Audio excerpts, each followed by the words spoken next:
Admiral Taiwan stood at the observation window of Station Sentinel, watching the vast darkness of space beyond the Sol system's edge.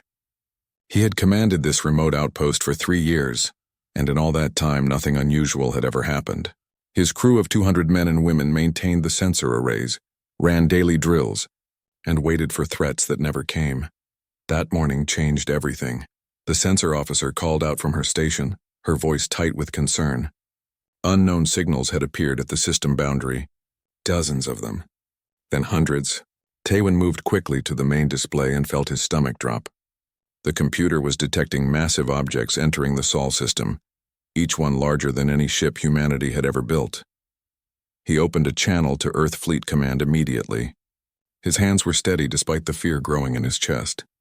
Taiwan requested emergency reinforcements and recommended raising the defense alert to maximum level. The response came back within an hour, and it was not what he hoped to hear. Command acknowledged his report but denied the reinforcement request. The politicians on Earth believed this was likely a peaceful first contact situation. They wanted diplomacy, not military posturing. Taiwan looked at the sensor data again. 300 warships in perfect military formation. This was not the approach of peaceful explorers. The alien fleet moved deeper into the system over the next 6 hours. Taiwan's limited sensors gathered what data they could. The ships were massive, heavily armed and advancing at steady speed directly toward Earth. He sent updated reports every 30 minutes. Each time, Command told him to stand down and wait for diplomatic protocols. Then the aliens sent their message. It came across all frequencies in dozens of languages, including perfect English, Chinese, and Korean. The translation systems had clearly been studying Earth's broadcasts for some time. The voice was cold and mechanical, stripped of any emotion. Primitive species of the third planet, you exist now under the authority of the Valtherian Empire. You have 1 rotation of your planet to submit to our rule. Comply and your civilization will be preserved as a client state. Resist and you will be exterminated. This is your only warning. The transmission ended. Taiwan immediately tried to contact Command again, but the channels were overloaded. Every military installation in the system was trying to report simultaneously. He could imagine the chaos on Earth as billions of people heard that message and realized humanity was not alone in the universe. More importantly, they now knew that the universe was hostile. 30 minutes later, Earth's leaders broadcast their response. They appealed for negotiation. They offered cultural exchange, trade agreements, and peaceful coexistence. They asked for a meeting to discuss terms. The Valtherian reply was instant and brutal. Luna Base 3, a mining colony on Earth's moon with 8,000 people, simply ceased to exist. One moment it was there on the sensors. The next moment, there was only an expanding cloud of debris and vapor. The aliens had fired a single weapon from maximum range and erased an entire settlement in seconds. Taiwan's crew stood in shocked silence. Many of them had family on Luna. Many had friends. The communication channels filled with desperate calls from other stations, from ships, from Earth itself. The aliens had just murdered 8,000 people to make a point. The Valtherian fleet continued its advance without slowing. No more messages came. The time for talking was over.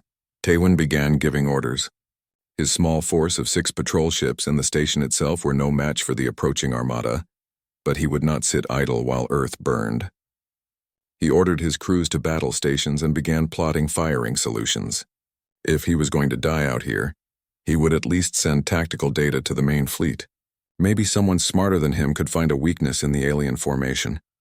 Deep in an underground facility beneath Seoul, scientist Hyejin watched the same events unfold on the laboratory monitors. She had spent 15 years of her life working on weapons that the government deemed too dangerous to ever use. Quantum displacement technology could tear holes in space itself, could move objects instantly across vast distances, could make the impossible become real. But the technology was unstable. Early tests had gone wrong in terrible ways. Entire research teams had been lost when the quantum fields collapsed unexpectedly. The military had ordered the project sealed and classified. Hyejin and her remaining team were kept on only to ensure the research did not fall into the wrong hands. Now she watched an alien fleet approach Earth with weapons powerful enough to destroy a lunar base in a single shot. She looked at her research. She looked at her team members. all of them brilliant minds who had sacrificed years to solve impossible problems. She made a decision that broke every protocol and regulation. Yejin picked up a secure phone that connected directly to military command. She bypassed the civilian government entirely. When the officer answered, she spoke clearly and without hesitation. "This is Dr. Heejin at Project Deep Strike. I need to speak with Admiral Jiwon immediately. Tell her we have a weapon that can work. Tell her we can deploy it in 72 hours. Tell her we can kill them all. In Earth orbit." Admiral Jiwon received that message while standing in the command center of the massive defense station Unity Prime.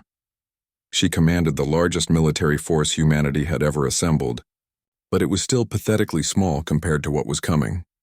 200 warships, 300 defense platforms, and 5,000 fighter craft, against an enemy with 300 capital ships that could destroy moons. Every tactical simulation she ran ended in complete defeat. The Valtharians would enter Earth orbit, destroy the orbital defenses, and then bombard the surface until humanity surrendered or went extinct. The battle would last maybe 6 hours. Billions would die. Then Hyejin's message arrived, and Jiwon's tactical mind began working on a different kind of plan. She knew about Project Deep Strike from classified briefings. She knew it was dangerous and unpredictable. She also knew it was humanity's only real chance. Jiwon began issuing orders. Her staff thought she was organizing a conventional defense, but she was actually doing something far more complex. She was setting a trap that required perfect timing, perfect positioning, and a weapon that had never been tested in actual combat conditions. Fighter pilot Sunwoo sat in the ready room of the carrier Indomitable with her squadron. They were all young, mostly in their 20s, and they all knew they were probably going to die in the next few days. The mood was strange. Some people joked nervously. Others sat quietly. A few wrote final messages to family members. Sunwoo checked her flight suit one more time. She had trained for 6 years to fly the latest generation interceptors, fast, maneuverable, and armed with missiles that could theoretically penetrate alien shields.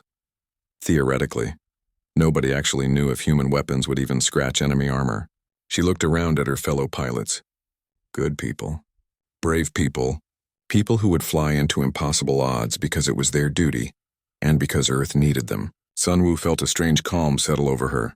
Fear was still there, but underneath it was something stronger. Determination. Anger at the aliens who thought they could just take Earth without a fight. The carrier's intercom crackled to life. The captain's voice was steady and calm. "All personnel, this is not a drill. Enemy fleet will reach Earth orbit in 48 hours. All fighters will launch at that time. Make your preparations. Stay focused. And remember why we fight." Sunwoo closed her eyes and took a deep breath. 2 days. In 2 days, humanity would either survive or cease to exist. There was no middle ground anymore. The aliens had made sure of that when they destroyed Luna Base 3. She opened her eyes and began reviewing combat maneuvers one more time. There was nothing else to do but prepare and wait for the storm to arrive. Admiral Jiwon studied the tactical display with tired eyes. She had not slept in 36 hours. The Valtharian armada was now clearly visible on every sensor in the solar system, and the picture was worse than the initial reports suggested. 300 capital ships, each one massing more than a small moon. Support craft filled the spaces between them like schools of metallic fish. The enemy had enough firepower to turn Earth's surface into molten glass. Her own fleet looked pitiful in comparison. Human ships were smaller, lighter, and carried weapons that seemed like toys next to the alien cannons. Every combat simulation painted the same picture. Total human defeat within 6 hours. Some simulations suggested 3 hours. One particularly pessimistic model gave Earth 90 minutes before orbital defenses collapsed. But Jiwon was not planning to fight a conventional battle.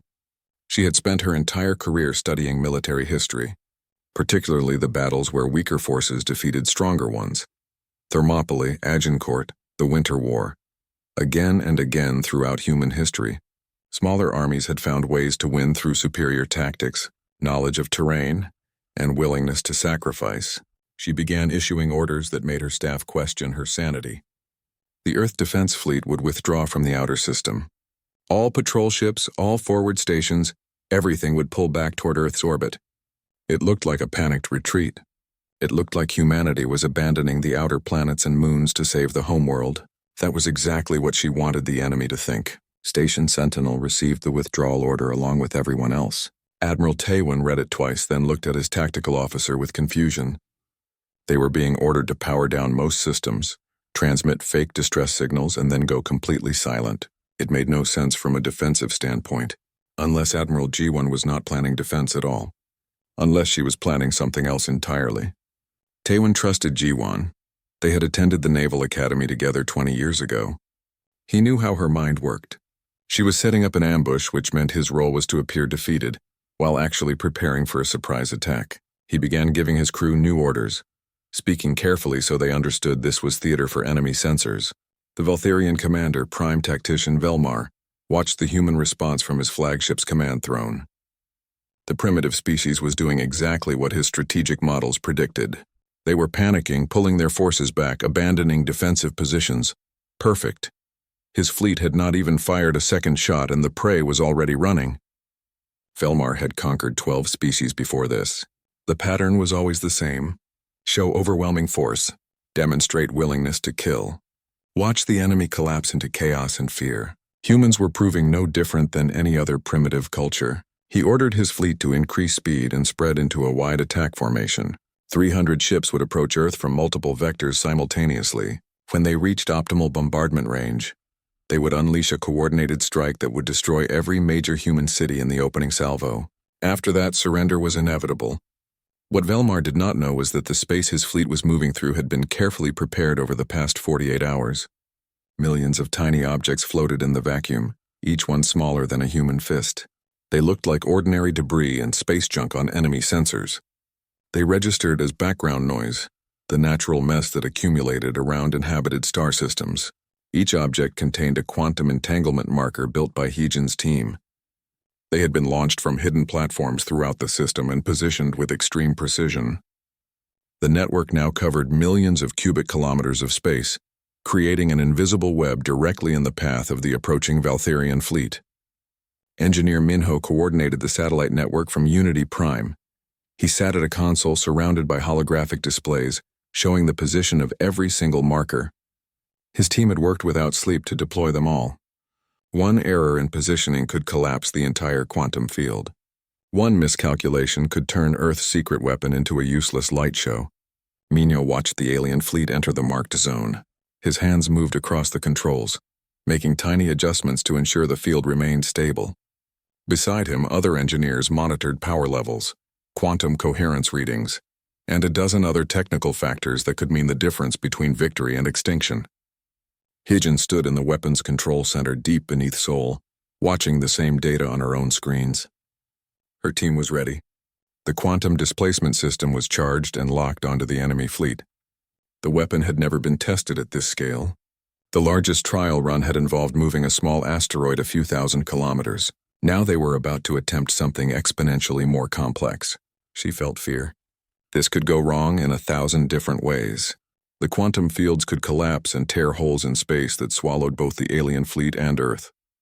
The targeting could fail and displace human ships instead of enemy ones. The power requirements might cause catastrophic overloads that destroyed every system on the planet, but doing nothing guaranteed failure. At least this gave humanity a chance. On the carrier Indomitable, Sunwoo and her squadron waited in their fighters. The pilots had been strapped into their cockpits for 3 hours, breathing recycled air and watching countdown timers. They could see the alien fleet on their tactical displays, growing closer with every passing minute. The enemy ships looked impossibly large, like moving mountains in the darkness of space. Sunwoo ran through her combat checklist for the 20th time. Everything was ready. Her fighter was fueled, armed, and showing green status on all systems. All she could do now was wait for the launch order. Around her, 9,000 other pilots waited in their own fighters aboard dozens of carriers. They represented humanity's entire combat-ready aerospace force. Every pilot who could fly, every craft that could launch had been assembled for this battle. If they failed, there would be no reserves, no backup forces. This was everything humanity had. The Veltharian fleet reached optimal bombardment range. Velmar looked at the tactical display with satisfaction. The human ships were scattered and disorganized around Earth's orbit. Their defense platforms were powering up, but too slowly to prevent the initial bombardment. The battle was already won. He opened a channel to all ships in his fleet. All vessels charge main cannons. Target major population centers. On my command, fire full barrage. We will break them in the first strike. 300 massive warships began channeling power to their primary weapons. The energy buildup was visible even to naked eyes as the cannons started to glow. Each ship prepared to unleash enough destructive force to vaporize entire cities. In the Unity Prime Command Center, Admiral Jiwan watched the enemy fleet begin their attack sequence. This was the moment. If Heejin's weapon did not work, billions of people would die in the next 60 seconds. If it did work but the calculations were wrong, the results could be even worse. She looked at the tactical display one final time. Every element was in position. The trap was set. The enemy had walked directly into the kill zone. Jiwan took a deep breath and spoke one word into her command channel. A single word that would either save humanity or doom it. Activate. Deep beneath Seoul, Heejin pressed the activation sequence. The quantum displacement network came online in an instant. Millions of entanglement markers throughout space suddenly linked together, forming a web of bent space-time that defied every law of physics except the ones Heejin had discovered. Reality itself bent around the Valtherian fleet. In a fraction of a second, the normal rules of space and distance stopped applying. Ships that were thousands of kilometers apart suddenly found themselves occupying the same coordinates. The massive alien vessels, each one a triumph of Valtherian engineering, tried to exist in the same place at the same time. The results were catastrophic beyond anything Velmar could have imagined. His tactical display simply stopped making sense as the fleet's formation collapsed inward like a dying star. The Valtherian fleet died screaming into the void. Velmar watched in frozen horror as his tactical display showed the impossible. 300 warships that had been in perfect formation suddenly occupied the same space. Ships collided with forces that should not exist in normal physics. Hulls designed to withstand direct nuclear strikes crumpled like paper as vessels tried to exist in identical coordinates. The shield systems meant to deflect energy weapons and deflect debris became instruments of destruction. When two ships with active shields tried to occupy the same space, the energy fields interpenetrated and created feedback loops. The shields tore through armor and hull metal like knives through flesh. Secondary explosions rippled through the compressed fleet as reactors breached and ammunition stores detonated. Velmar's flagship lurched violently as another ship materialized partially inside its port quarter. Alarms screamed throughout the vessel. The impact tore off 3 decks and exposed hundreds of compartments to vacuum. The prime tactician gripped his command throne as artificial gravity failed and the lights flickered. Within 30 seconds of Admiral Jiwan speaking that single word, 140 Valtherian warships were destroyed or crippled beyond repair. Thousands of years of military superiority erased in less time than it took to draw breath. The Valtherian Empire had conquered 47 star systems without ever losing more than a dozen ships in a single engagement. Now they had lost over 100 before firing a single shot at Earth. Velmar's bridge crew frantically worked their stations, trying to make sense of readings that defied understanding. His chief science officer reported that the humans had somehow weaponized quantum displacement, bending space itself into a trap. The technology required was centuries beyond what intelligence reports had suggested humans possessed. Those intelligence reports had been catastrophically wrong. The surviving Valtherian ships scattered, breaking formation and accelerating in random directions. Military discipline held but barely. These were warriors who had never experienced true defeat before. Many commanders simply fled at maximum speed, abandoning the assault entirely. Others regrouped and tried to analyze what had happened. Velmar's tactical mind, trained over decades of conquest, began working through the shock. The weapon was devastating, but it had clear limitations. It required precise positioning, which meant it could not be easily used again unless the fleet moved into another prepared kill zone. The humans had spent days setting up those quantum markers. They could not simply repeat the attack. He opened channels to all surviving ships and began issuing new orders. Scatter formation, random approach vectors, constant course changes. Stay away from any obvious debris fields or suspicious spatial anomalies. The humans had bloodied them, but the Valtherian fleet still had over 150 operational warships, more than enough to bombard Earth into submission. Admiral Jiwan watched the enemy fleet scatter on her tactical display. The quantum weapon had worked even better than Heejin's most optimistic projections. Nearly half the enemy armada destroyed in a single strike, but she had known they could only use that trick once. The surviving Valtherians were already adapting, spreading out to make another quantum displacement attack impossible. That was fine. The quantum weapon was only the first part of her plan. Ji-won activated her command channel and spoke clearly. All fighter wings launch immediately. All reserve ships emerge from hiding and attack at will. Rules of engagement, total war. Show them what humans do to invaders. Across the solar system, humanity's military forces revealed themselves. Sunwoo felt her fighter launch from the Indomitable's deck, along with 200 other craft from the same carrier. Her stomach dropped as acceleration pushed her back into the seat. The tactical display filled with thousands of friendly icons as every fighter in the Earth Defense Fleet took to space simultaneously. 10,000 fighters, small, fast and equipped with weapons specifically designed after studying captured alien technology from a probe that had entered the system years earlier. Human engineers had spent months analyzing every detail of that probe, learning everything they could about Valtherian defensive systems and weak points. Now that knowledge was about to be tested in actual combat, Sunwoo's fighter screamed through space at speeds that would kill an unprotected human instantly. Only the inertial dampeners kept her alive as she pushed the craft through a series of hard turns.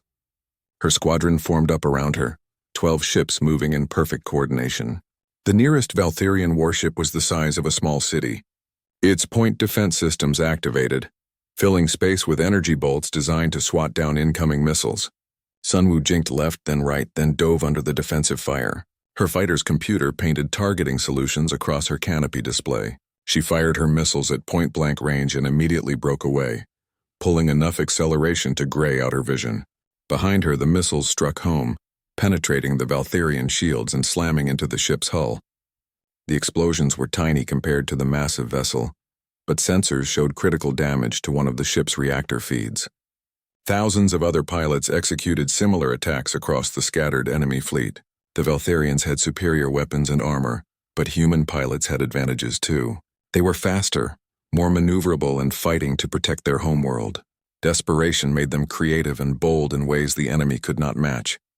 From the outer system, Admiral Taewon's forces also emerged from hiding. He had moved his small fleet into the asteroid belt and powered down all systems, making his ships look like dead hulks or large rocks. Now they came online simultaneously and began their attack run. Taewon had 6 ships against an armada. Conventional tactics would be suicide, so he abandoned conventional tactics entirely. His vessels dove into the enemy formation with no regard for their own safety, targeting engines and weapon systems rather than trying to destroy the larger ships outright. One of his destroyers rammed directly into a Valtherian cruiser's engines at full speed. Both ships died, but the cruiser was now dead in space, a floating target for follow-up attacks. Taewon felt sick watching his people sacrifice themselves, but this was war. This was survival. Every enemy ship they disabled was one less ship that could bombard Earth. Engineer Minho coordinated Earth's orbital defense platforms from Unity Prime. The platforms were massive constructs, each one carrying more firepower than 10 warships. They were also completely immobile, making them easy targets. The Valtherians had assumed they could destroy the platforms at their leisure once the human fleet was defeated. But Minho was not using the platforms conventionally. Instead of firing at enemy ships, he targeted asteroids and debris fields between the platforms and the Valtherian fleet. The massive weapons turned chunks of rock and ice into kinetic shotgun blasts that spread across millions of cubic kilometers. The Valtherians ran into walls of high-velocity debris moving at thousands of meters per second. Their shields could stop directed energy weapons and even missiles, but they struggled with the sheer volume of kinetic projectiles. Armor cracked. Sensor arrays shattered. The debris did not destroy ships outright, but it degraded their combat effectiveness and created chaos in the enemy formation. Deep beneath Seoul, Heejin activated her second weapon system. The quantum displacement network was exhausted, but her team had been working on other applications of the technology. This one was simpler but potentially just as devastating: gravitational lensing. She targeted the space around several Valtherian ships and activated the system. Gravity bent and twisted in unnatural ways. When the enemy ships fired their weapons, the gravitational lenses caught the energy bolts and bent them back toward the fleet. The Valtherians found themselves shooting themselves, their own weapons reflecting off invisible mirrors in space. The technology was experimental and burned out after a few minutes, but it added to the confusion and chaos that was destroying the enemy fleet's cohesion. Velmar sat in his damaged command throne and watched his carefully organized assault collapse into a brawl.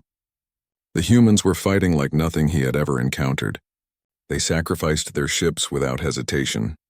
Their pilots flew attack runs that seemed suicidal. They used weapons and tactics that made no sense according to standard military doctrine, and they were winning. His fleet still outnumbered the human forces. His ships were still larger and more powerful individually. But none of that mattered when his crews were demoralized and his formation was shattered. The humans had turned the battle into exactly the kind of close-range chaos where their speed and desperation gave them advantages. Velmar tried to rally his forces, but the reports kept getting worse. 20 more ships destroyed, 40 ships heavily damaged, engine systems failing across multiple vessels. The human fighters were swarming his fleet like insects. Too many and too fast to swat down effectively. The battle raged for 18 hours without pause. Space around Earth became a graveyard of shattered metal and frozen bodies. Debris fields spread across millions of kilometers. The remains of ships from both sides torn apart by weapons and collisions. The darkness between Earth and Mars glowed with explosions that bloomed and faded in silence. Sunwoo had been flying combat missions continuously for 16 hours. Her fighter's life support was running on reserves. Her missiles were exhausted. All she had left were her cannons and her skill. Her squadron of 12 ships had been reduced to 4. 8 pilots dead. 8 friends who had launched with her that morning and would never see Earth again. She lined up another attack run on a damaged Valtharian cruiser. The enemy ship was venting atmosphere and tumbling slowly, but its weapons were still active. Sunwoo pushed her fighter through a storm of defensive fire. Ignoring the proximity alarms that screamed in her helmet, she fired her cannons in sustained bursts, targeting the exposed reactor section her sensors had identified. The reactor went critical. The cruiser came apart in a massive explosion that sent debris spinning in all directions. Sunwoo barely pulled away in time, her fighter's shields flaring as chunks of metal bounced off them. She was too tired to feel triumph, just relief that she had survived another attack. Across the battlefield, thousands of similar scenes played out. Human pilots pushed past exhaustion and fear to press their attacks. The Valtharians still had superior numbers and firepower, but humanity was fighting with a desperation born of knowing there was nowhere to retreat. If Earth fell, humanity died. That simple fact made every pilot fly harder, every gunner shoot straighter, every commander take risks that would seem insane in any other context. Admiral Taewon's small fleet had been reduced to 3 ships. His flagship had taken heavy damage. 2 of his destroyers were gone, along with 800 crew members he had known personally. The survivors kept fighting because stopping would dishonor those losses. They dove into the enemy formation again and again, targeting weapons and engines, creating opportunities for the fighters to finish what the larger ships started. Taewon watched another of his destroyers die, rammed by a Valtharian frigate that had decided to trade kills. The destroyer's reactor went critical and took the enemy frigate with it. 400 more people gone in an instant. Taewon felt each death like a physical blow. These were his people, his responsibility, and he was spending their lives like currency to buy time for Earth, but it was working. The Valtharian fleet was disintegrating, not from any single brilliant strategy, but from accumulating damage and mounting casualties that broke their will to fight. The enemy had come expecting an easy victory over primitives. Instead, they had found themselves in a grinding battle of attrition against an opponent that simply would not quit. Engineer Minho coordinated the defense platforms through waves of exhaustion. His hands moved across the holographic controls automatically now, muscle memory taking over when his conscious mind started to fail. The platforms had fired millions of rounds, their ammunition reserves dropping toward critical levels. But they had done their job, creating curtains of debris that channeled enemy movements and degraded their combat effectiveness. One platform, Fortress 3, took a direct hit from a Valtharian capital ship's main cannon. The weapon was designed to crack planets. The defense platform stood no chance. It came apart in a ball of plasma, taking 600 crew members with it. Minho watched the icon disappear from his display and felt nothing. He had no emotional capacity left, just the mechanical task of adjusting the remaining platform's firing solutions. Hijin's gravitational lensing system had burned out hours ago, but her team was not done. They had created a new application of the quantum displacement technology on the fly. Smaller, less powerful, but still useful. They could create brief quantum disruptions that scrambled enemy targeting systems and made human ships appear in the wrong locations on Valtherian sensors. It was not much, but in a battle this desperate, every small advantage mattered. Human ships that should have been destroyed by enemy fire survived because the weapons missed by crucial meters. Fighters that should have been tracked by point defense systems slipped through because they appeared to be somewhere else. The technology was burning out Hyejin's entire laboratory. Equipment that had taken years to build was being destroyed with every activation. She did not care. Nothing mattered except giving Earth's defenders every possible edge. Prime Tactician Velmar finally accepted the truth he had been denying for hours. His fleet was beaten. Not destroyed, but broken. Nearly 200 ships lost or too damaged to fight. The survivors were scattered across millions of kilometers, unable to regroup under the constant pressure of human attacks.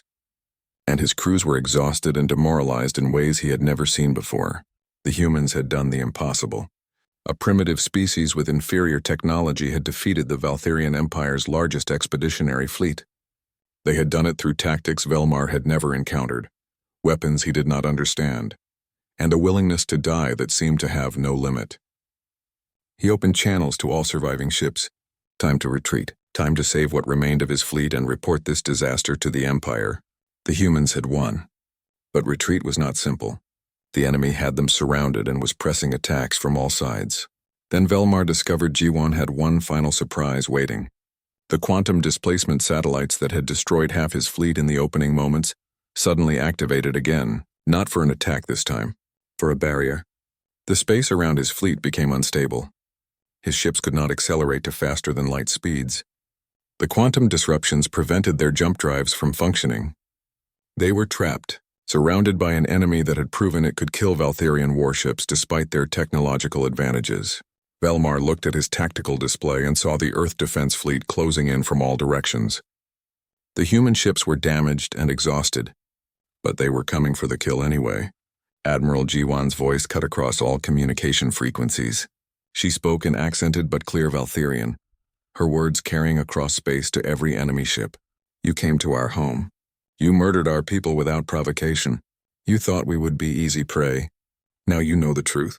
Humans do not surrender. Humans do not submit, and humans do not forget. You have one chance to live. Lower your shields. Power down your weapons. Surrender completely. Do this now, or we will destroy every single one of your ships. The transmission ended. Silence filled the space between the fleets. The Valtherian warriors had never surrendered before.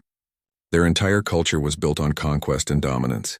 Surrender was shame beyond measure, but the alternative was death, and Velmar had seen enough human determination to know G1 was not bluffing. If he refused, the humans would press their attack until every last Valtherian was dead. They would pay a terrible price, but they would do it. He looked around his damaged bridge at the surviving crew members. Young warriors who had expected glory and found only horror. They looked back at him, waiting for his decision. Velmar transmitted the surrender code. His flagship's shields powered down. Weapons went offline. Across the scattered fleet, other Valtherian ships did the same. One by one, the surviving vessels acknowledged defeat. Of 300 warships that had entered the Sol system with such confidence, only 42 remained functional. The greatest military disaster in Valtherian history, a defeat so complete that it would reshape how every species in the galaxy viewed humanity. Admiral Tewin watched the enemy ship surrender from his damaged flagship. He felt no triumph, only exhaustion and grief for the thousands who had died to make this moment possible. The cost had been terrible, but Earth had survived. Sunwoo landed her fighter on the Indomitable's deck and sat in the cockpit for several minutes after the engines powered down. She was alive. Earth was saved. The battle was over. She tried to feel something about that, but could only manage a distant numbness. Later, maybe, she would process what had happened. For now, she just needed to sit quietly and remember how to breathe normally. In the Unity Prime Command Center, Admiral G1 allowed herself to sit down for the first time in nearly 20 hours. Her staff was coordinating the final details of the Valtherian surrender. Ships were being secured. Prisoners were being processed. Damage reports were being compiled. The battle was truly over. But the war, G1 knew, had just begun. The galaxy now knew Earth existed. Other species would have monitored this battle. Humanity could never go back to peaceful isolation. They had announced their presence in the only way the universe seemed to understand, through violence and victory. The battle was over, but the aftermath was just beginning. Admiral Ji-won stood in the Unity Prime Command Center, looking at casualty reports that made her chest feel tight. 20,000 military personnel dead, 30,000 colonists killed in the initial strikes on Luna Base 3. 6 major orbital facilities destroyed. Hundreds of fighters and smaller vessels lost. The numbers were cold and clinical on the reports, but each one represented a person. Someone's child, someone's parent, someone's friend. They had died defending Earth, and now Ji-won had to figure out what their sacrifice had bought. The 42 surviving Valtherian ships hung in space under heavy guard. Their crews had been moved to secure holding facilities. Their vessels were being carefully examined by human engineers, who could barely believe the technology they were seeing. The alien ships were centuries ahead of anything Earth had built. Studying them would revolutionize human spaceflight, but that would take time. And time was something Ji-won was not sure humanity had. Heejin arrived at Unity Prime 3 days after the battle ended. She looked exhausted. Her laboratory beneath Seoul had been completely gutted by the quantum weapons' power demands. Years of research equipment destroyed. But her technology had saved Earth, and now Ji-won needed to know what could be salvaged. They met in a small conference room with military officials and government leaders. Heejin explained what the quantum displacement network had cost. The satellites were burned out and would need to be completely rebuilt. The gravitational lensing system existed only as scattered equations now. The laboratory itself would require months of reconstruction, but the knowledge remained. The theoretical framework that made it all possible. Earth could rebuild the weapons, and now they knew the systems worked in actual combat. Given time and resources, humanity could defend itself with quantum technology. A government official asked the obvious question: how long would it take to rebuild Earth's quantum defenses? Heejin looked tired as she answered. 6 months minimum, maybe a year, and that assumed unlimited funding and resources. Ji-won listened to this and felt a growing certainty about what needed to happen next. Earth could not afford to sit behind defenses and hope no one else attacked. The galaxy knew about humanity now. Other species would come. Some might come in peace, but others would come like the Valtherians looking for easy conquests. Engineer Minho presented his analysis of the captured Valtherian technology. His team had spent 72 hours examining the alien ship's systems. What they found was both encouraging and terrifying. The Valtherian Empire was just one of dozens of starfaring civilizations. Most were organized along military lines. Most practiced some form of conquest or subjugation. Earth had been ignored until now because it appeared primitive.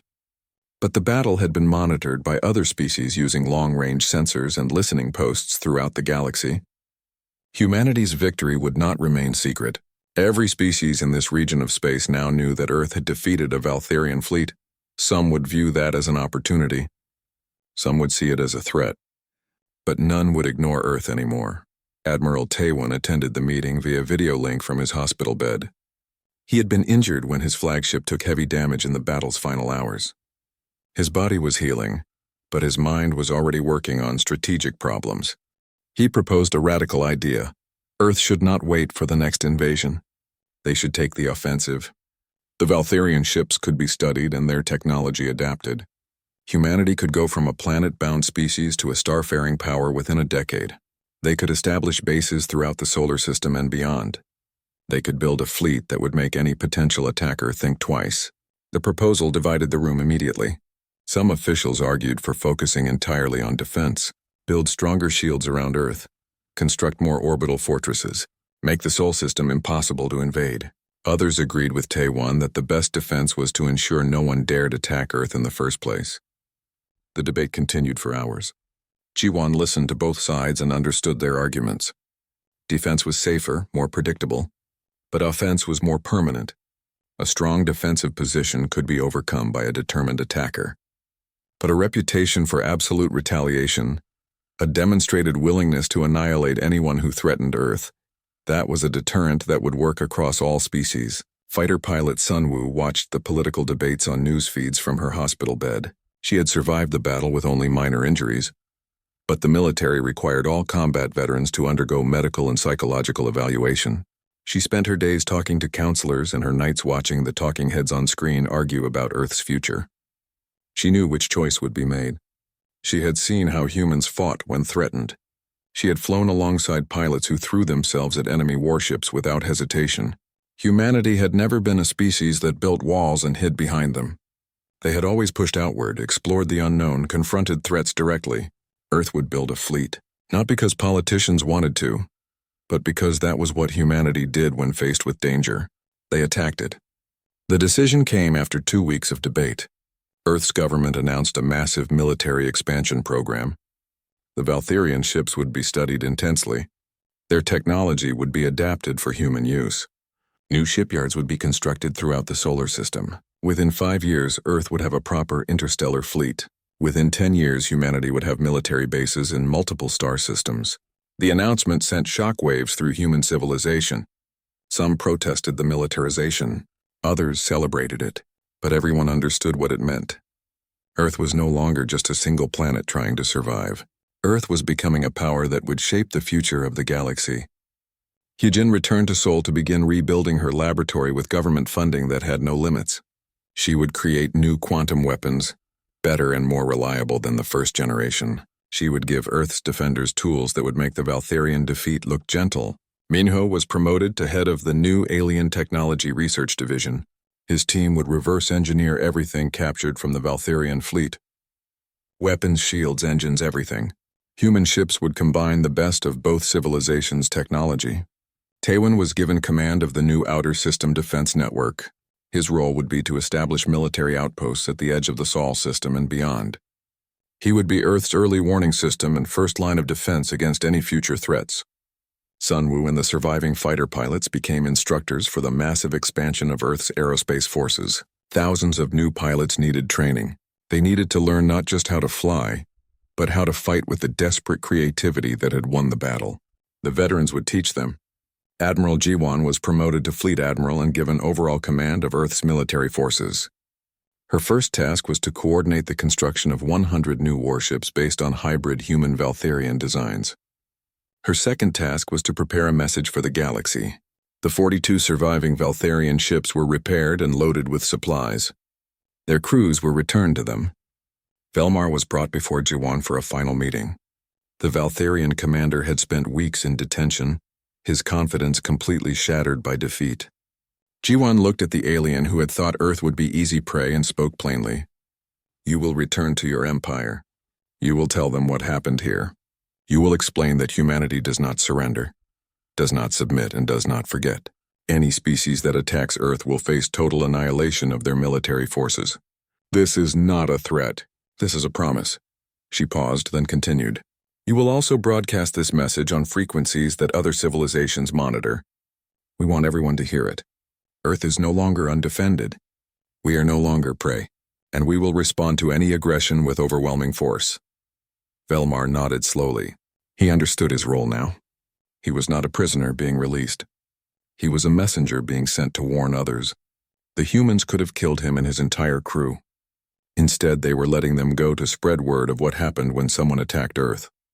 The Valtherian ships departed the Sol system a month after the battle ended. They broadcast Velmar's message as they traveled, ensuring every species with listening posts in the region would hear it. The message was simple but clear. "This is Prime Tactician Velmar of the Valtherian Empire. We attacked the human homeworld with 300 warships. We lost 90% of our fleet. The humans possess weapons we do not understand. They fight with determination beyond any species we have encountered. They are not prey. They are predators. Do not make our mistake. Do not attack Earth." The message spread across the galaxy through various means. Some species received it through direct transmission. Others heard about it through trade networks and diplomatic channels. Within months, every major civilization knew what had happened at Earth. Reactions varied. Some species saw opportunity in Earth's newfound technology and proposed trade agreements. Others saw threat and began their own military preparations. A few civilizations, the ones that believed in peaceful coexistence, reached out with offers of alliance. But all of them now knew that humanity existed, that humans could fight, that attacking Earth would be costly beyond measure. G1 stood in the Unity Prime Command Center a year after the battle, watching construction crews work on the first of Earth's new warships. The vessel was massive, combining human design philosophy with Valtherian technology, fast, heavily armed, and crewed by veterans who knew exactly what they were defending. She thought about the future and felt cautiously optimistic. The galaxy was dangerous. Other threats would emerge. But humanity had proven it could survive against overwhelming odds. They had taken the worst an advanced empire could throw at them and emerged victorious. The stars awaited, and humanity was ready to meet whatever came next. Not as victims, not as prey, but as warriors who had earned their place among the civilizations of the galaxy, through blood, sacrifice, and an absolute refusal to surrender their freedom. Earth had sent its message to the stars. The message was simple. We are here, we are strong, and we will not be conquered. Any species that forgot that lesson would learn it the same way the Valtherians had, through defeat, loss, and the hard understanding that humanity would never submit to anyone.